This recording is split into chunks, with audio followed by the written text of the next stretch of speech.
తీస్తామా మూత ఎట్లుందో చూస్తాం. నేనైతే ఇప్పుడే మేము గట్టిన తీస్తున్నా. ఇంత ఫ్రై కావాలి, ఇంత ఫ్రైగా ఇట్లా ఫ్రై కావాలి. అస్సలైన స్ట్రక్చర్. ఇలా రెస్టారెంట్లో కలర్ వేస్తారు.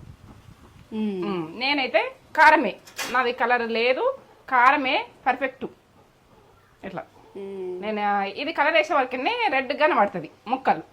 ఎందుకంటే మీకు కుక్కలో చెప్తున్నా రెస్టారెంట్ స్టైల్ అన్నావు, రెస్టారెంట్ స్టైల్ అస్తలేదు ఏంది అంటారు. అది కలర్ వేస్తారు చికెన్కు, నేను వెయ్య. ఎందుకంటే మన చేతిలో మనం ఆరోగ్యం తక్కువ చేసుకోవద్దు. ఎందుకంటే ఇక మనం మీరు కూడా వేసుకోవద్దు, మీరు అట్లా వేసుకోవద్దని ఇట్లా ఇట్లా 2 ముక్కలు వేసుకొని తింటే మొత్తం అన్నం తినచ్చు. సరే.